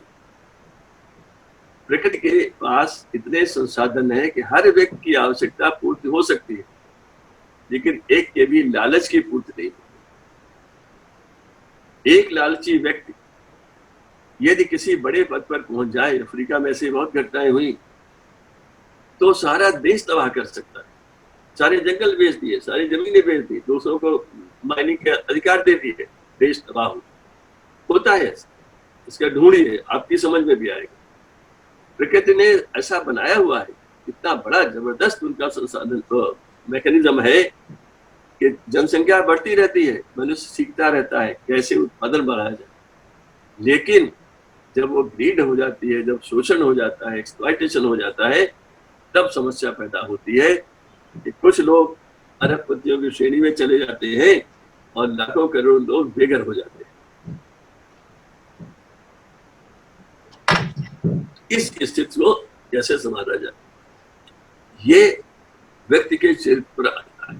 एक ईमानदार आदमी, एक ईमानदार जिला शिक्षा अधिकारी सारे स्कूलों में बहुत बड़ा परिवर्तन ला सकता है। उसे और कुछ नहीं चाहिए, केवल उसकी साख होनी चाहिए कि व्यक्ति कर्मठ है, ईमानदार है, भेदभाव नहीं करता है, पक्षपात नहीं करता है, और अध्यापक का सम्मान करता है। आखिरी वाक्य बहुत महत्वपूर्ण। दुनिया में ऐसे बहुत से देश हैं जहां अध्यापक ही वीआईपी माना जाता है, लेकिन हमारे देश में ऐसा नहीं। कभी था, आज भी हम वो श्लोक याद करते हैं, गुरु ब्रह्मा गुरु विष्णु गुरु देवो महेश्वरा, लेकिन हम व्यवहार में उसको कहीं नहीं देखते। आपने कभी किसी सरकारी दफ्तर में ऐसा देखा है कि अध्यापक के पहुंचने पर अधिकारी खड़ा होकर उससे बात करें? आप स्कैंडिनेविया में जाइए, फिनलैंड की शिक्षा की बड़ी बात होती है। वहां सबसे कहते हैं देश में एक ही वर्ग वीआईपी है, वो अध्यापक। वो स्थिति कहाँ से आई? सीखा हमने था, हम भूल गए। क्यों भूल गए? वो गांधी जी की बात कि हमने अपनी संस्कृति को भुला दिया। इसके लिए हमारे साथ प्रयास किया गया, हमने पूरे के पूरे डीलिंग कर। हम आज भी मैंने आपके सामने जो एडॉल्ट ट्रायनवी की बात कही और बड़े प्रसन्नता से कही, अच्छा लगता है मुझे, लेकिन मैं जानता हूं कि मैं अपने देश में ही इसको लागू नहीं कर पा रहा हूं। मैं अपने देश में चरित्र निर्माण की तरफ लोगों का ध्यान आकर्षित करने में सफल नहीं हो रहा हूँ। मैं से मेरा मतलब हम सब लोग हैं जो कोशिश करते हैं, जो इस तरह के प्रयास करते हैं। लेकिन दुनिया ने इस बात को महसूस किया और 1972 में यूनेस्को ने एक रिपोर्ट निकाली, लर्निंग टू बी, इसको लर्निंग टू बी, और इसका अर्थ था कि व्यक्तित्व विकास। जो बात डॉक्टर कोठारी ने कही, चरित्र, कैरेक्टर बिल्डिंग, उसी से मिलता जुलता इसका अर्थ भी है कि लर्निंग टू बी व्यक्तित्व विकास के लिए चाहिए।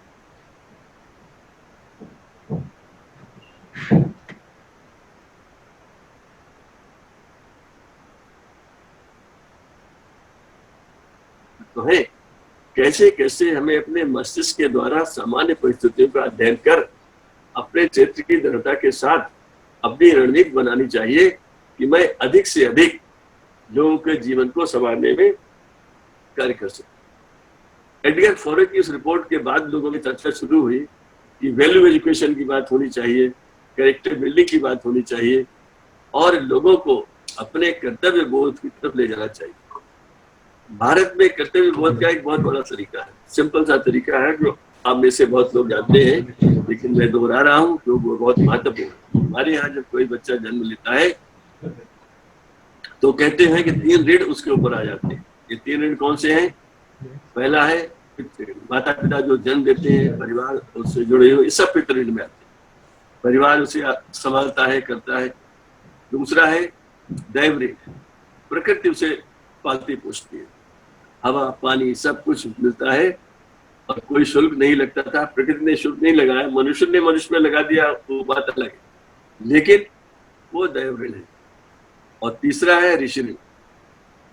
हम जहां पर हैं, हमें जो ज्ञान बुद्धि विवेक जीवन के साधन संसाधन घर मकान गैजेट्स मिले हुए हैं, ये कहां से मिले? ये ज्ञान के लिए जिन लोगों ने जीवन लगाया, जीवन खपाया, जिन्होंने ये सीखा, किसी ने प्रयोग किया, किसी ने चिंतन किया, किसी ने अध्ययन किया, किसी ने तारों का अध्ययन किया, किसी ने ग्रहों का अध्ययन किया, और इन लोगों ने हमें यहाँ ला करके खड़ा कर दिया कि आज जब बच्चा जन्म लेता है तो उसके लिए स्कूल होता है, स्कूल जाता है, सीखता है, उसके पास मोबाइल है, उसके पास टीवी है। ये ऋण है। जो कुछ आपको मिला है वो आपके पास धरोहर, आपका कर्तव्य है ऋण चुकाइए। इन तीनों ऋण को चुकाने का हमारी संस्कृति में बहुत जबरदस्त प्रावधान है।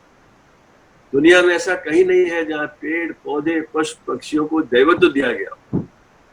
यहाँ हर पेड़ पौधे पशु पक्षी के संबंध में निर्देश है कि आप इस पौधे को कितना सम्मान देंगे, कैसे रखेंगे, कैसे पालेंगे, कैसे आप इस बात का ध्यान रखेंगे कि पशु पक्षियों को भी पानी मिलता रहे, केवल मेरा ही। एक बड़ी छोटी सी घटना है कि एक बार गांधी जी इलाहाबाद में खाना खाकर उठे तो एक लोटे में पानी लेकर पंडित नेहरू उनके हाथ धुला रहे थे। गांधी जी किसी से बात कर रहे थे और वो हाथ धोते गए। एक लोटा पानी खत्म हो गया, पंडित जी ने दूसरा लोटा पानी डाल दिया, और जब दूसरे लोटे का पानी खत्म हो रहा था तो गांधी जी को ख्याल आया, अरे ये मैं क्या कर रहा हूँ, मैंने तो 2 लोटे पानी वेस्ट कर दिया। पंडित नेहरू ने कहा, अरे गांधी जी यहाँ तो गंगा बहती है, पानी की कोई कमी नहीं है, इसमें कोई ऊंच नहीं हुआ। तो उस वक्त गांधी जी ने कहा, इस वाक्य में चित्र ढूंढिए, उन्होंने कहा ये पानी मेरे उपयोग के लिए है, दुरुपयोग के लिए नहीं। इस पानी पर मेरा ही अधिकार नहीं है, इस पर पेड़ पौधे पशु पक्षियों किसानों का अधिकार है, इसको स्वच्छ रखना मेरा कर्तव्य है। ऋषि ऋण दैव ऋण पितृ ऋण में आता है। इसलिए मेरा चरित्र तो इन 3 वाक्यों से ही बन जाता है, अगर मैं अपनी संस्कृति को समझ सकूं और सारे जीवन में याद रखूं कि ऋषि ऋण दैव ऋण पितृ ऋण ये मुझे निभाने हैं, तो आप देखेंगे कि आपके पास और कुछ करने का समय ही नहीं होगा। आप जो भी कार्य करेंगे आपको लगेगा आप इन्हीं में किसी ने कहीं ना कहीं कुछ कर रहे हैं, और ये करना आपके लिए आवश्यक है, क्योंकि हमारे यहाँ कहा गया है कि इस जीवन में जितना हम सेवा भाव करेंगे वही हमारे जीवन में संतुष्ट देगी, आनंद देगा, या सचित आनंद जैसी स्थिति को हमारे पास ले आएगा। मैंने आपको एक लर्निंग टू बी का जिक्र किया, लेकिन समाप्त करने के पहले मैं 2-3 बातें और कहना चाहता हूँ। और ये बड़ी महत्वपूर्ण है, चरित्र के लिए भी है, हर एक के लिए। 1996 में यूनेस्को की एक रिपोर्ट छपी है जो मैं बार बार दोहराता रहता हूँ। उन्होंने एक कमीशन बनाया था कि 21वीं शताब्दी में शिक्षा का क्या स्वरूप होगा। आजकल ये कह पाना बड़ा मुश्किल है कि 10 साल बाद क्या स्वरूप होगा। 2019 में ये कह पाना असंभव था कि कोरोना के बाद क्या स्वरूप होगा। कई बार परिस्थितियां बदलती हैं तो बहुत कुछ बदल जाता है, लेकिन मनुष्य आगे देखने का प्रयास तो करता ही है। यूनेस्को के इस प्रयास में बहुत बड़ा कमीशन था, अंतरराष्ट्रीय स्तर का था। भारत से डॉक्टर करण सिंह उसके सदस्य थे, फ्रांस के जैक डिलोस उसके अध्यक्ष थे, और ये कमीशन की रिपोर्ट 1996 में जिनीवा में रिलीज हुई थी और मैं वहां मौजूद था। इसके अध्यक्ष ने एक बात कही जो बात मुझे बहुत महत्वपूर्ण लगती है। उन्होंने कहा, education everywhere must be rooted to culture, committed to progress. हर देश की शिक्षा व्यवस्था की जड़ें उस देश की संस्कृति में गहराई तक जानी चाहिए, लेकिन उसकी प्रतिबद्धता प्रगति के प्रति होनी चाहिए।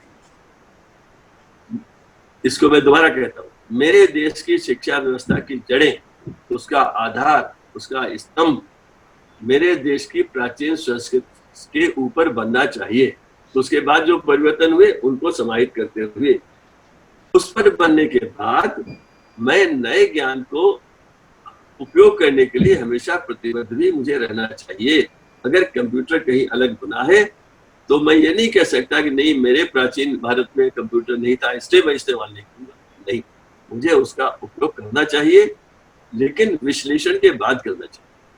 इसका उदाहरण है प्लास्टिक। प्लास्टिक जब आया तो हमने बहुत प्रसन्न होकर उसका इस्तेमाल शुरू किया, और जहां जहां संभव हुआ कर हम ये भूल गए कि इसके दुष्परिणाम क्या हुए। वो विश्लेषण नहीं किया, ज्ञान था, उपलब्धि आई ले ली, लेकिन विवेक नहीं अप्लाई किया। अब हम कहते हैं कि प्लास्टिक का ये बंद होना चाहिए, वो बंद होना चाहिए, बहुत नुकसान। केमिकल फर्टिलाइजर्स के केस में अंधाधुंध हमने उसका इस्तेमाल किया और ये सोचा दीर्घकालीन दृष्टिकोण हमने नहीं अपनाया जो हमें अपनाना चाहिए था। ये बहुत आवश्यक। वहां पर ये जो वाक्य है, ये वाक्य मैं चाहता हूं कि आपके मस्तिष्क में रहे। एजुकेशन की चरित्र तभी बनेगा, हर देश का चरित्र अलग होता है, उसके लोगों का चरित्र भी होता है, इसमें बहुत कुछ समानताएं भी है, मानवीयता की समानता है जो हम हमेशा मानते हैं, हमारा देश मानता है, हमारी संस्कृति मानती है, लेकिन कहीं ना कहीं तो फर्क होता है। जो मैंने ये वाक्य कहा था कि प्रकृति के पास सभी के आवश्यकता पूर्ति का है, लेकिन लालच का नहीं है। पश्चिम के देशों में लोग उसे नहीं मानेंगे, उनका दृष्टिकोण अलग होगा, मेरा दृष्टिकोण अलग होगा। लेकिन अगर मैं अपनी संस्कृति को जान लूं तो मैं लोगों का सम्मान करना सीख जाऊंगा, मैं सुख की परिभाषा सीख जाऊंगा। बहुत ही जाना पहचाना एक श्लोक में बताता हूं आपको, विद्या ददाति। अब अगर मुझे मेरे अध्यापक ने कहा था कि अगर इसका अर्थ क्या है, उन्होंने कहा अगर तुमने ग्रेजुएशन कर लिया है तो क्या तुम्हारी विनम्रता 12वां पास करने के बाद से बढ़ी है या घटी है? जो आदमी 12वें के बाद ग्रेजुएट होता है, उसका वाह मैंने कुछ और हासिल किया, उसका तो बढ़ जाता है। लेकिन ये श्लोक क्या कहता है, विद्या ददाति। जैसे जैसे आप विद्या में आगे बढ़ते हैं, ज्ञान में आगे बढ़ते हैं, आपको पता लगता है कि ज्ञान का समुद्र इतना अथाह है कि मैं तो कहीं नहीं। आपकी विनयशीलता बढ़ती है क्या, ये आपके चरित्र को निर्धारित करती है। और विनयादि पात्रता, जिसकी विनयशीलता बढ़ती है वही समाज के लिए सुपात्र माना जाएगा, वही समाज में सही योगदान कर सकेगा, उसी को सम्माननीय मानना चाहिए। पात्रता धन आप लो, पात्रता आने पर धन अवश्य कमाना चाहिए।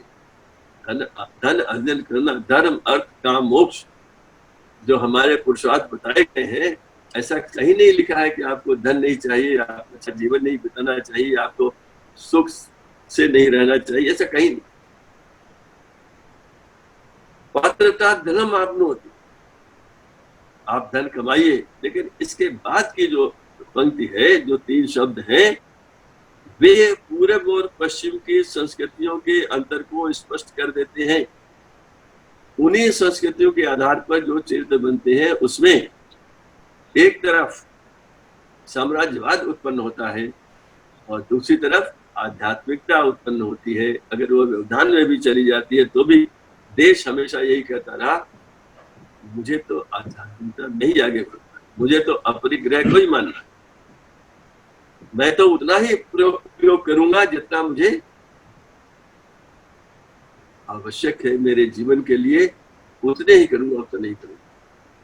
ये अगली जो पंक्ति क्या है, पात्रता धर्म धनाद धर्मम तथासु, धनाद धर्मम तथासु, धनाद धर्मम। धन से सुख नहीं आता, अधिक से अधिक कमाई करने से सुख नहीं आता, लिफाफे लेने से सुख नहीं आता। धनाद धर्मम तथासु, ये जो बात मैं बता रहा हूं, इसमें देखिए ये बहुत ही महत्वपूर्ण स्थिति है। और एक चीज और आपको मैं बताना चाहता हूं, तो एक मैं छोटा सा वाक्य आपको और पढ़ के सुना देता हूं जो शायद आपको अच्छा लगेगा। तो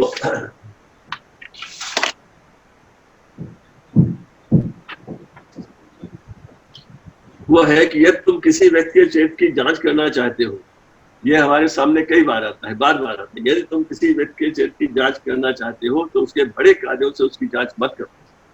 हर मूर्ख किसी विशेष अवसर पर बहादुर बन सकता है। मनुष्य के अत्यंत साधारण कार्यों की जांच करो। असल में वे ही ऐसी बातें हैं जिनसे तुम्हें एक महान व्यक्ति का वास्तविक चरित्र ज्ञात हो सकता है। आकस्मिक अवसर पर तो छोटे छोटे व्यक्ति को भी किसी किसी प्रकार का बड़प्पन मिल जाता है, परंतु वास्तव में महान वही है जिसका चरित्र सर्वदा एक सा बना रहता है। विनम्रता की बात से इसको जोड़िए। आजकल की जो व्यवस्था है, अधिकारी शब्द का प्रयोग जब होता है, सामान्य व्यक्ति को सत्ता से क्या चाहिए? सम्मान चाहिए, थोड़ी सी श्रद्धा चाहिए, थोड़ा सा आवश्यकता पड़े तो विचार विमर्श चाहिए, गाइडेंस चाहिए। हमारे पास बहुत से ऐसे चीजें हैं जहां पर राजधर्म की बात की गई है। सत्ता में आए लोगों को कैसे रहना चाहिए, क्या क्या उनकी कमियां हैं, चाणक्य नीति में इसका भी बहुत ज्यादा वर्णन है। हर जगह हर चीज हमारे यहाँ कही गई है। लेकिन इस समय जो विश्व भर में शिक्षा के सामने सबसे बड़ी समस्या है, वो है 4 स्तंभ यूनेस्को ने बताए। लर्निंग टू नो, हम सब जानते हैं इसका। Learning to do, skill development, ये भी हम जानते हैं। लर्निंग टू बी, इसका मैंने, और चौथा है लर्निंग टू लिव टुगेदर, साथ साथ रहना सीखना। इस समय जो बड़ी समस्या है जिसमें भारत अपना चरित्र उजागर कर सकता है, जो अर्नोल्ड टॉनमी ने कल्पना की थी। भारत में हम विभिन्न संस्कृतियों के साथ, विभिन्न पंथों के साथ, विभिन्न मान्यताओं के साथ हजारों सालों से एक साथ रह रहे हैं, साथ में कार्य करते हैं, साथ में आगे बढ़ते हैं, संबंध बनाते हैं, एक दूसरे का सम्मान करते हैं। ये संस्कृति हमारे यहाँ आजकल भी भारत के गांवों में दिखाई देती है, शहरों में भी दिखाई देती है। कई बार इसमें व्यवधान पड़ जाता है। व्यवधान पड़ने का मुख्य कारण यह है कि जब अंग्रेज भारत में आए तो उनका एक ही उद्देश्य था, भारतीयों को भारत की संस्कृति से अलग करो, डिलिंक इंडियंस फ्रॉम इंडिया, और वे सफल रहे। हमें अपनी संस्कृति ही तुच्छ लगने लगी और उस भावना में बढ़ते हुए हम आज यहाँ पहुंच गए कि हम पश्चिम की बोली नकल करने लगे हैं। हमारी शिक्षा के सामने जो अन्य समस्या आई है या विकास में जो बाधाएं आई हैं, उनका मुख्य कारण है संस्कृत से जुड़ाव की कमी और उसका हमारे चरित्र पर प्रभाव, हमारे राष्ट्रीय चरित्र पर प्रभाव। इसीलिए हमारे बहुत से लोग दुखी हैं। जो लोग अपना गांव छोड़कर बड़े बड़े शहरों में गए, जिन्होंने अपने प्रयास से बंबई, सूरत, अहमदाबाद जैसे शहरों में सैकड़ों लोगों को अरबपतियों में तब्दील कर दिया। मेहनत इन्होंने की, तब्दील उन्होंने किया। जब कोरोना का समय आया तो ये बड़े बड़े शहर इन लोगों की देखभाल नहीं कर पाए, उनको भोजन पानी नहीं दे पाए, और आज 21वीं शताब्दी में हजारों लोग, लाखों लोग हजारों मील के सफर पर पैदल निकल पड़े। ये दिखाता है कि चरित्र कितना महत्वपूर्ण है किसी भी समाज के लिए। समाज की सहभागिता के लिए, समाज के संबंधों के लिए ये होना चाहिए, इसकी आवश्यकता है। इसलिए दुनिया भर में कहा जाता है कि इस समय शिक्षा का सबसे बड़ा स्तंभ क्या है? ये सीखना के साथ साथ कैसे है, लर्निंग टू लिव टुगेदर। क्या हम ये सीख पाएंगे?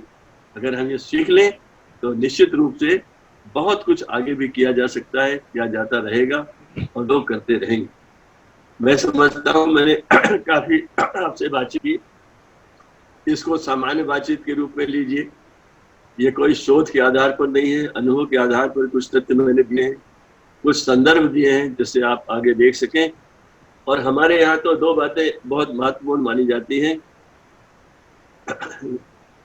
कि हर व्यक्ति कहीं न कहीं जीवन में कहीं सीख लेता है। सीखने के अवसर हर जगह आते रहते हैं। मैंने अपने विद्यार्थियों से बहुत कुछ सीखा और अभी भी कहीं जाता हूं तो आप लोगों से मिलकर भी दो चार बातें सीखने की कोशिश करता हूं, आकर उसको लिख लेता हूं कि हाँ ये मैंने सीखा है। मैंने मूल्यों की शिक्षा के बारे में एक घटना बार बार मैं सुनाता हूँ। इलाहाबाद यूनिवर्सिटी में प्रोफेसर राजेंद्र सिंह जी मुझे फिजिक्स पढ़ाते थे और मेरे फिजिक्स में पीएचडी के सुपरवाइजर थे। मैं एकमात्र रिसर्च स्कॉलर था जिसने उनके साथ शोध की थी। उन्होंने एक बार मेरे एक नई कमीज पहने मैं खड़ा था, उसको देखा और धीरे से आकर कहा, तो उससे आ रहे थे, बोले बहुत अच्छा है, घर में सबके लिए बना है या नहीं? इतना कहकर चले गए। इसमें करीब कुछ सेकंड लगे वो कहने में, बहुत अच्छा है, घर में सबके लिए बना है कि नहीं। वो वाक्य मुझे जीवन भर के लिए मेरे साथ रहा। आज मैं आपके सामने दोहरा रहा हूँ। इसका अर्थ बताने की आवश्यकता नहीं है, मगर इसने मुझे जीवन में एक दिशा दी। दिशा बदल जाती, एक वाक्य से बदल, एक घटना से बदल जाती। साउथ अफ्रीका में पीटर मारिट्सबर्ग स्टेशन पर फर्स्ट क्लास का टिकट होने के बाद भी महात्मा गांधी को वहां से धक्के देकर मारकर सड़क फेंक दिया गया प्लेटफॉर्म। आप सोच सकते हैं कितना अपमानित महसूस हुआ होगा। Young barrister educated in England, बहुत तकलीफ हुई होगी, लेकिन उस व्यक्ति ने क्या किया, अपना सोच बदल दिया। उन्होंने कहा अगर मैंने इसकी शिकायत की और मैं जीत नहीं गया, इसे कुछ सजा हो गई तो मिलेगा क्या? लाखों लोग जो रोज अपमान सहते हैं अपने रंग के कारण, काले होने के कारण, उनको तो कोई असर नहीं होगा। तो मैं इस अपने अपमान, व्यक्तिगत अपमान को मैं सामाजिक अपमान के तरफ लूंगा। कम्युनिटी ह्यूमिलिएशन लेता हूं जो सदियों से चला रहा है, मैं इसके खिलाफ लड़ाई लड़ूंगा।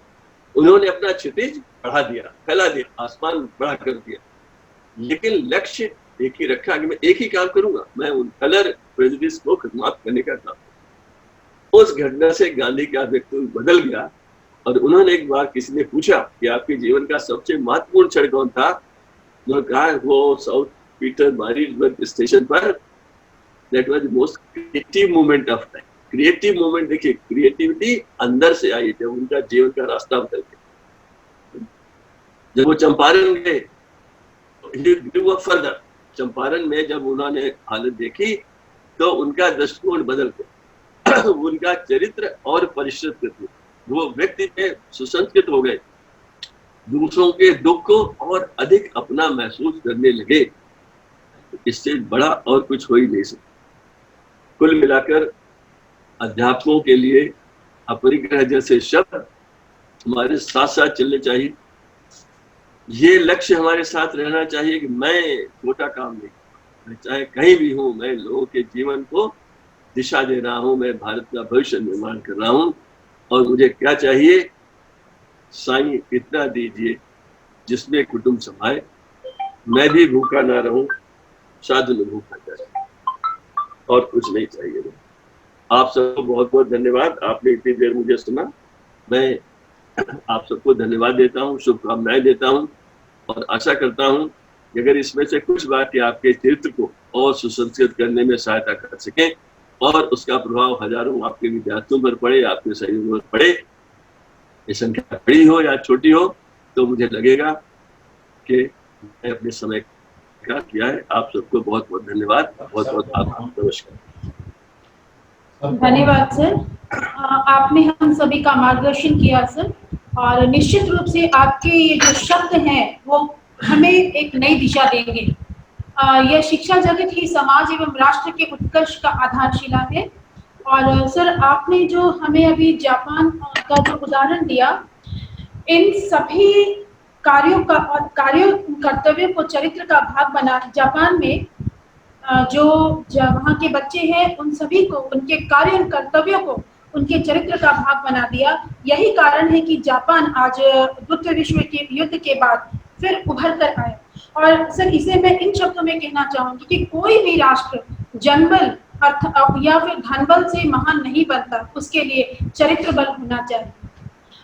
सर, इसके बाद एक कबीरदास और स्वामी विवेकानंद के शब्दों में आपने कहा, मैं कुछ इस तरह से कहना चाहूंगी सर कि मनुष्य को की अंतर्निहित पूर्णता को अभिव्यक्त करना ये बहुत ही आवश्यक है, और यह केवल चरित्र के द्वारा ही की जा सकती है, शिक्षा के द्वारा ही की जा सकती है, जिसमें चरित्र होता है। और वही शिक्षण संस्थान सही अर्थों में शिक्षण संस्थान है जो मनुष्य का ध्यान विशाल संस्कार की अपेक्षा उसके अंतर्मन, उसके चरित्र की ओर आकर्षित करता है। अतः शिक्षा के क्षेत्र में शिक्षा के द्वारा ही चरित्र निर्माण कर सकते हैं, और नए भारत का निर्माण तभी हो सकता है। इसके सर डॉक्टर महात्मा गांधी के ने शिक्षा के लिए व्यक्तिगत जीवन की पवित्रता का को सबसे बड़ा शर्त ही माना था। उन्होंने आपने जो कई उदाहरण दिए, तो सार के तौर पर मैं कहना चाहूंगी सर, इसमें गीता और कुरान के अनुसार चरित्र की सुवास हमें फैलानी होगी, और तभी समग्र राष्ट्र और विश्व में नई चेतना, नई विश्वास की उम्मीदों की एक नई लहलहाती फसलें तैयार होगी। सर, डॉक्टर कोठारी की कोठारी आयोगों एवं समितियों ने सत्य, शांति, प्रेम, न्याय जैसे चरित्र एवं सहयोग को जीवन में धारण करने की बात कही है। और ये जो शिक्षा के 4 स्तंभ की सर आपने हमें जानकारी दी, निश्चित तौर पे इसका जो तृतीय और चतुर्थ स्तंभ है वो चरित्र एवं मूल्यों की अवधारणा के लिए काफी आवश्यक है। और अंत में सर, मैं आपसे अंत में ये कहूंगी सर कि जिस तरह से आपने हम सबका मार्गदर्शन किया, ये हमें एक नई दिशा देगा, और विश्व की यह समस्या तभी समाप्त होगी जब हम अपनी व्यक्तिगत स्तर पर सुधारने की कोशिश हम अपने को व्यक्तिगत स्तर पर सुधारने की कोशिश करेंगे। धन्यवाद सर, बहुत बहुत धन्यवाद। Now, our Chief Patron, Honorable Vice Chancellor, Professor Anjani Kumar Srivastava, BBMKU Dhanbad, has joined this program. Sir, you are requested to say a few words.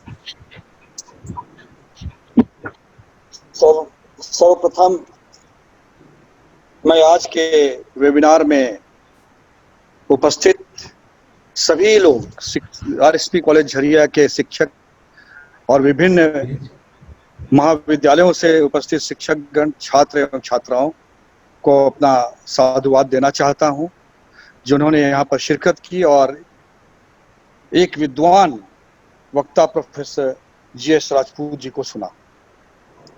Professor Rajput ji को, जो कि पद्मश्री भी हैं और वर्तमान में यूनेस्को में अपनी सेवा भी दे रहे हैं, उनके भाषण को मैं शुरू से अंत तक सुना।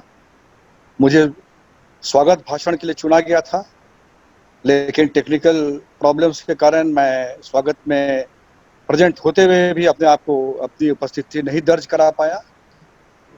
लेकिन मैं उनको सुनने के बाद यह कह सकता हूं कि उन्होंने शिक्षा से चरित्र निर्माण की संभावनाओं पर जो उन्होंने अपना वक्तव्य दिया, वह विचारोत्तेजक था, और उन्होंने इस विषय के सभी आयामों को बहुत वैज्ञानिक विश्लेषण कर आप लोगों के समक्ष प्रस्तुत किया, और मैं भी उनसे काफ़ी कुछ सीखा, जानने की कोशिश की, और मैं ये कोशिश करूंगा कि उसमें से कुछ बातों को, जबकि बहुत सारी बातें मैं हमेशा प्रयोग करता रहता हूं, वो उसको सुन करके अपने लाइफ में आत्मसात करके आगे बढ़ने की कोशिश करूंगा।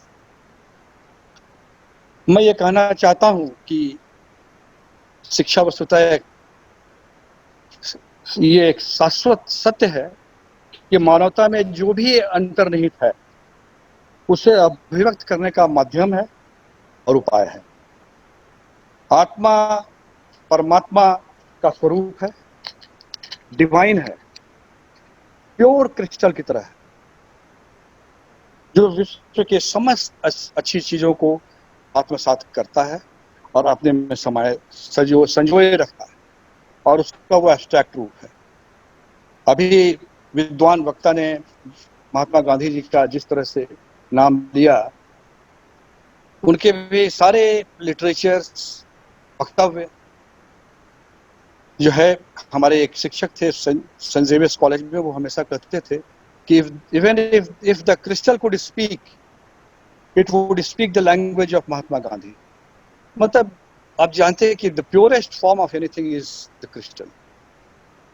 तो आत्मा भी purest form of all the good things of the world है, और महात्मा गांधी जैसे व्यक्ति जो भी बोलते हैं वो भी क्रिस्टलाइज फॉर्म में प्योर चीज है, जो कि कभी भी समय के साथ खत्म नहीं होंगे और वो नश्वर बिल्कुल नहीं माने जाएंगे।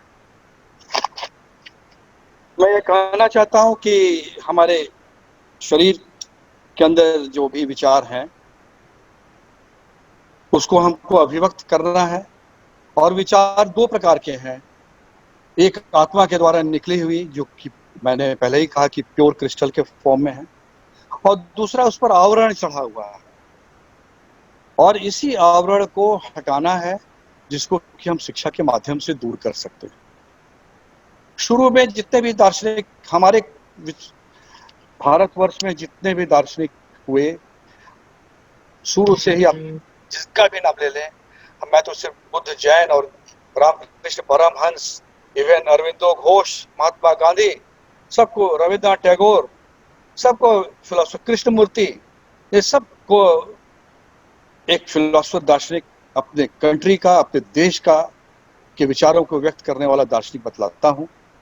और मैं समझता हूं कि उन सबको पढ़ने के बाद जितनी भी अच्छी चीजें हैं वो अगर हम लोग अपने शिक्षा के माध्यम से अपने बच्चों में डाल दिए होते तो आज हम लोगों की स्थिति यह न होती।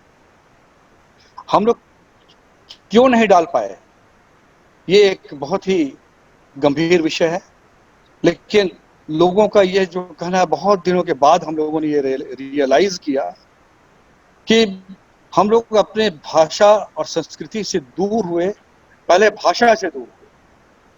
मैकॉले ने हमारे भाषा पर अटैक किया, जिसके कारण जो हमारी सर्वसाधारण जनता है उसके बाद जो पढ़ाई जाने वाली शिक्षा थी उसको आत्मसात नहीं कर पाई, और आज जब आत्मसात नहीं कर पाई तो देश के निर्माण में वो प्रमुख योगदान देने में जितनी उनकी क्षमता थी उसके अनुरूप योगदान नहीं दे सके। बहुत लेट से, अभी मैं कहूंगा कि इधर ही 10-20 साल से हम लोग इस बात को रियलाइज, पहले मुझे बच्चों को शिक्षा देनी चाहिए थी, उसके बाद राष्ट्रभाषा पर आना चाहिए था, तब इंटरनेशनल भाषा अंग्रेजी या कोई भी फ्रेंच आप जो भी कह लें उस पर जाना चाहिए था। अब हम लोगों ने काफी लेट से, विलंब से शुरू किया है, लेकिन उसका लाभ मुझे मिलेगा। आज मैकॉले हो या उस तरह के जो विचारधाराएं जो थी, उसके कारण यही हुआ कि हमारे जो शिक्षा के 3 मुख्य अवयव थे। पहला कि एक्सपेंशन, जिसको कि हम चाहते थे कि शिक्षा का सभी लोगों में समान रूप से प्रचार प्रसार हो, एक्सपेंशन हो, वो ठीक से नहीं हो पाया, बहुत कम ही लोग पढ़ पाए। फिर उसके बाद एक्सेलेंस की बात हम लोग करने लगे। एक्सेलेंस में हम लोगों ने अंधानुकरण किया, लोग फॉरेन गए और वहाँ के टेक्निक्स को लाए, वो ये नहीं समझ सके कि वो भारत के लिए उपयुक्त है या नहीं है, और यहाँ पर जबरदस्ती उसको लादा गया, जिसके कारण सभी चीजें जो मानव के लिए उपयुक्त थी वो महंगी हो गई। अगर हम लोग अपने ही कंट्री में, अपने ही भाषा में चीजों को सीखे होते तो सभी चीजें सस्ती होती, और हम लोग दूसरे कंट्री से काफ़ी आगे होते, क्योंकि 135 करोड़ जनता मानव संसाधन के रूप में उसको हमको परिणत करना है, वो नहीं बन पा रही है। उसको परिणत करने में हम लोग अब लगे हैं और गंभीर प्रयास कर रहे हैं। और तीसरी जो बात है इक्विटी, हर एक मनुष्य दूसरे मनुष्य के बराबर नहीं है। कोई किसी चीज को आराम से ग्रहण कर समझ सकता है, कोई बहुत मुश्किल से ग्रहण कर पाता है, लेकिन उसको समझना है, मौलिक चीजें उसको समझनी है, तभी उसको विचार खुलेंगे।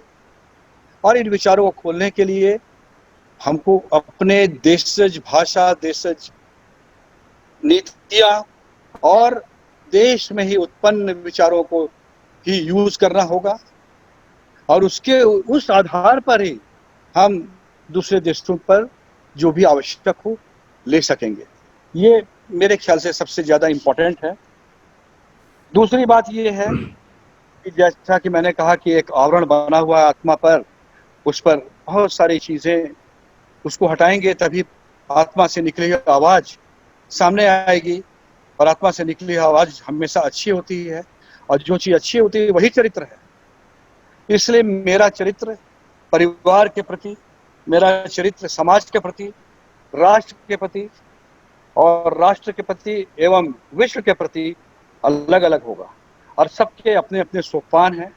हर एक बिंदु पर जो चरित्र उजागर करना है उसको हमें समझना है, और उसको ध्यान में रखना है, और उसको समझने के लिए अवश्य शिक्षा की आवश्यकता है, और अपने ही भाषा में, मौलिक भाषा में, जिससे हम आत्मसात कर सकें, उसी भाषा में समझना है। मुझे बहुत खुशी है कि इसके गंभीर पहलुओं को राजपूत जी ने आज अपने भाषण में एग्जाम्पल से समझाया। उन्होंने क्या नहीं टच किया, इवन बाहर से बर्ट्रैंड रसल का भी उन्होंने एग्जाम्पल दिया। मैं सचमुच में उनके भाषण से अभिभूत हूँ। आज इस कोविड के संक्रमण काल में हम लोग फिजिकल डिस्टेंस बनाए हुए हैं। मैं ये चाहता हूँ कि ये संक्रमण काल जल्दी खत्म हो, जिससे कि इनके जैसे विद्वानों का साक्षात में दर्शन हो, और हम लोग उनको बुला सकें और उनके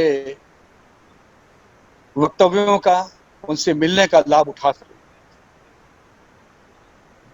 मैं आज के आयोजन के लिए इस वेबिनार के आयोजक प्रोफेसर जैन सिंह, जो कि आरएसपी कॉलेज झरिया के प्रधानाचार्य हैं, और उपेंद्र चौधरी को पुनः साधुवाद दूंगा। और मैं ये कहूंगा कि जो लेक्चर सीरीज वो इस बार उन्होंने रखा है, उसके वो कड़ी टूटे नहीं, वो जल्दी जल्दी वो कराएं, और हम लोगों को जो और भी हमारे अंडर में है उनका भी वो मार्गदर्शन करें, जिससे और इनकी सारी बातें क्योंकि आप यूट्यूब में जैसा लिख रहा हूँ कि आप रिकॉर्ड कर रहे हैं, तो ये सारी बातें संकलित हों, और संकलित होने के बाद I was going to actually sum up the entire thing, and I just wanted to say that in the last, that everything which has been recorded here should come out in the edited volume, but before those things are scribbled and come out, they should reach the orators, I mean to say the person like who has spoken today and on the other day, and they should edit the entire volume. They should be given the opportunity to improve their whatever is written in their name, and it should come out in the edited volume, and I will give all possible help in getting that printed volume to come out. I think I'm loud and clear. Yes, sir. मैं इसी के साथ सबको धन्यवाद देता हूँ, और पुनः पद्मश्री श्री राजपूत जी को अभिवादन देता हूँ और प्रणाम करता हूँ, और उनसे अनुरोध करूंगा कि मैं यूनेस्को के बारे में उनसे अलग से पत्राचार करूंगा, और भी बहुत सारी बातें उनसे जो मुझे जाननी है, मैं जानना चाहूंगा। धन्यवाद। Thank you, sir. We are thankful to you, sir, for the wisdom you have disseminated through your words. Thank you once again, sir. Thank you very much. Now I request Head Department of Education, RSP College, to render a vote of thanks. Dr. Upendra Kumar Singh. Sir, please. Jharkhand के प्रतिष्ठित विश्वविद्यालय Vinod Bihari Mahato financial विश्वविद्यालय के सबसे प्रतिष्ठित और प्रमुख महाविद्यालय आरएसपी कॉलेज झरिया के डिपार्टमेंट ऑफ एजुकेशन द्वारा आयोजित इस व्याख्यान माला के आज चौथे व्याख्यान में उपस्थित हमारे मुख्य संरक्षक माननीय कुलपति professor doctor Anjani Kumar Srivastava, Vinod Bihari Mahato financial विश्वविद्यालय धनबाद, कार्यक्रम में वक्ता के तौर पर उपस्थित और अपने वक्ता के तौर पर उपस्थित पद्मश्री प्रोफेसर जगमोहन सिंह राजपूत, यूनेस्को के जन आमोस कमनियस मेडल से सम्मानित पूर्व निदेशक एनसीईआरटी, पूर्व संस्थापक अध्यक्ष भारतीय अध्यापक शिक्षा परिषद सर, और इस कार्यक्रम में संरक्षक के तौर पे हमारे शिक्षा संकाय प्रोफेसर एस.के. शर्मा, हमारे महाविद्यालय के प्राचार्य आदरणीय डॉक्टर जयंत सिंह सर, इस व्याख्यान माला में जुड़े हुए तमाम सम्मानित प्रतिभागीगण, छात्रगण, मीडिया से संबंधित लोग और हमारे तकनीकी टीम के सदस्यगण और इस कार्यक्रम के संचालन कर रहे हैं कार्यक्रम की समन्वयक डॉक्टर सुभा अजवानी। यह अत्यंत हर्ष और गौरव की बात है कि हमारे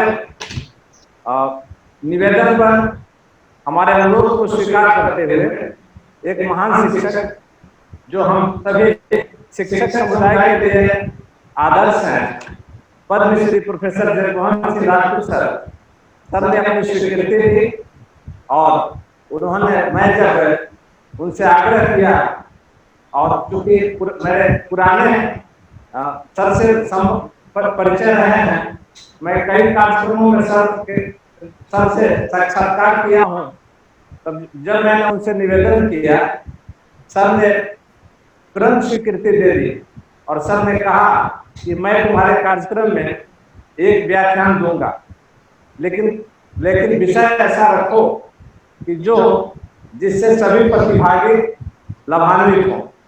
और फिर सर के निर्देश के मुताबिक शिक्षा से चरित्र के निर्माण की संभावनाएं, यह विषय तय हुआ और जिस आपने शिक्षा से चरित्र के निर्माण की संभावनाओं के सभी आयामों को जिस स्पष्टता से आपने बखूबी हम लोगों के समक्ष रखा, क्योंकि जो प्रतिभागी हैं ये सारे प्रतिभागी, इसमें दो तरह के लोग हैं, एक जो हम वर्तमान शिक्षक हैं और दूसरा जो इस देश का भावी शिक्षक है। हमारे छात्र अधिकांश लोग इसमें टीचर एजुकेशन से जुड़े हुए लोग हैं और सभी छात्र भविष्य में बनने वाले शिक्षक हैं। आपने चरित्र निर्माण की संभावनाओं को इस रूप में हम सबों के समक्ष प्रस्तुत किया कि अंदर का चक्षु पट खुल गया और काफी बातें हम लोग सभी इस व्याख्यान से लेकर जा रहे हैं जो हम हमारे जीवन को एक सकारात्मक दिशा देंगे। मैं सर्वप्रथम अपने कार्यक्रम के संरक्षक माननीय कुलपति महोदय के प्रति आभार प्रकट करता हूँ। कुछ तकनीकी कारणों से सर स्वागत भाषण नहीं कर पाए थे, लेकिन सर मैं देख रहा था सर लगातार जुड़े रहे और सर राजपूत सर के वक्तव्य को बहुत ध्यानपूर्वक सुन रहे थे, जो कि सर ने अपने वक्तव्य में भी कहा। और फिर सर ने कहा कि मैं राजपूत साहब का स्वागत करूंगा। अंत में सर ने सारी बातें बहुत बखूबी ढंग से रखी और इसलिए मैं सर के प्रति हृदय से आभार प्रकट करता हूँ। मैं आभार प्रकट करता हूँ आज के सम्मानित वक्ता पद्मश्री प्रोफेसर जगमोहन सिंह राजपूत सर का। आप का कद इतना बड़ा है, आप अंतर्राष्ट्रीय ख्याति प्राप्त व्यक्तित्व हैं। और मैं तो जब मैं अपनी प्रारंभिक शिक्षा प्रारंभ किया था, उस समय आप रीजनल इंस्टीट्यूट ऑफ एजुकेशन के प्राचार्य थे। तो आपकी एक लंबी शैक्षिक यात्रा और आपने शिक्षा के समृद्धि के लिए, भारतीय सभ्यता और संस्कृति के समृद्धि के लिए आपका जो योगदान रहा है वो अमूल्य है, और उसके लिए कुछ भी कहना कम होगा। जैसा कि मेरे प्राचार्य महोदय ने कहा था कि आपके बारे में कुछ भी कहना सूर्य को दीपक दिखाना है। आप आदर्श हैं। हम शिक्षकों के लिए सम्मान के आपने हम शिक्षकों के लिए का सम्मान बढ़ाया है, और इसलिए आज के इस सार्वजनिक प्रस्तुति के लिए मैं हृदय से आभार प्रकट करता हूँ। पूरा विश्वविद्यालय परिवार की ओर से आपके प्रति आभार प्रकट करता हूँ। मैं आभार प्रकट करता हूँ अपने शिक्षा संकाय अध्यक्ष डॉक्टर एस.के. शर्मा सर के प्रति। वो भी कार्यक्रम से जुड़े हुए थे और आपको बखूबी सुन रहे थे, इसलिए उनके प्रति मैं आभार प्रकट करता हूँ। मैं आभार प्रकट करता हूँ अपने प्राचार्य डॉक्टर जयंत सिंह सर के प्रति। इनकी सकारात्मक सोच और प्रजातांत्रिक के अप्रोच के कारण इस तरह के कार्यक्रम हम करने में सफल हो पाते हैं। सर को बहुत बहुत धन्यवाद। मैं धन्यवाद देता हूँ तमाम प्रतिभागियों को, जिसमें कई कॉलेजेस के प्राचार्यगण, डिपार्टमेंट हेड्स और शिक्षार्थी, शोधार्थी सभी जुड़े हुए हैं देश के अलग अलग क्षेत्रों से। मैं सभी के प्रति आभार प्रकट करता हूँ। मैं आभार प्रकट करता हूँ अपने आयोजन समिति के सदस्यों के प्रति और मंच के संचालन कर रही इस कार्यक्रम की समन्वय डॉक्टर सुभाष वाणी के प्रति। और मैं अंत में आभार प्रकट करता हूँ अपने तकनीकी टीम के सदस्यों के प्रति, जिनके सहयोग से इस तरह के कार्यक्रम को हम सफलतापूर्वक आयोजित कर पाए। मैं अंत में उन सभी लोगों के प्रति आभार प्रकट करता हूँ जो इस कार्यक्रम में यहाँ जूम प्लेटफॉर्म पर या यूट्यूब पर लाइव प्रसारण देख रहे थे, जहां जिस रूप में जुड़े हुए हैं। मैं सभी के प्रति आभार प्रकट करता हूँ।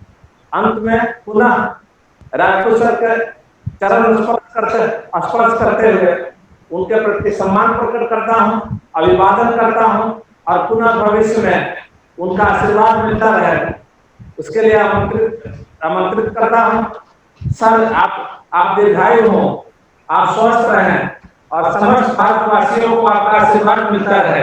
पुनः एक शुभकामना के साथ आपके प्रति आभार प्रकट करता हूँ। जय हिंद, जय भारत, जय Jharkhand. Thank you, sir. My sincere thanks to our head Department of Education.